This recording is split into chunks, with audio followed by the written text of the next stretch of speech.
ఆ ఇంట్లో తీశాము. అది కూలుస్తుంటే ఎంతో బాధేసింది. దర్శకుడు వంశీ సినిమాలు ఒక ప్రత్యేకమైన కేటగిరీకి చెందినవనే చెప్పాలి. గ్రామీణ నేపథ్యం, అడవి నేపథ్యంలో ఆయన కథలు పరిగెడుతూ ఉంటాయి. కథ ఏదైనా అందులో గోదావరి కనిపించవలసిందే.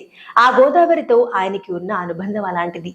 అలాంటి వంశీ తాజాగా సాక్షికి ఇచ్చిన ఇంటర్వ్యూలో తన గురించిన అనేక విషయాలను పంచుకున్నారు. సాధారణంగా నేను ఎక్కువగా ట్రావెల్ చేస్తూ ఉంటాను. నేను ఏదైనా ఒక ప్రాంతానికి వెళ్ళినప్పుడు గతంలో నేను షూటింగ్ చేసిన ప్రదేశాలలో తిరుగుతూ ఉంటాను. ఆ రోజున ఇక్కడ ఇలా జరిగింది కదా, ఫలానా చోటున ఫలానా షాట్ తీశాను కదా అని గుర్తు చేసుకుంటాను. అలా ఈ మధ్య కాలంలో నేను రాజోల్ దగ్గరున్న శివకోడ్ అనే ఊరు వెళ్ళాను. అక్కడ గతంలో నేను Sri Kanaka Mahalakshmi recording dance troupe cinema shooting చేశాను అని అన్నారు. ఆ ఊళ్ళో అప్పట్లో ఒక పాతకాలం నాటి బిల్డింగ్ ఒకటి ఉండేది.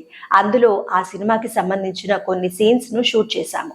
మొన్న నేను ఆ గ్రామానికి వెళ్లేసరికి ఆ డాబాను కూల్చేస్తున్నారు. అది చూడగానే నాకు చాలా బాధగా అనిపించింది. ఆ రోజు సాయంత్రం వరకు అక్కడే ఉండిపోయాను. ఆ డాబాకు సంబంధించిన ఫోటోలను వరుసగా తీస్తూ నుంచుండిపోయాను అని చెప్పారు.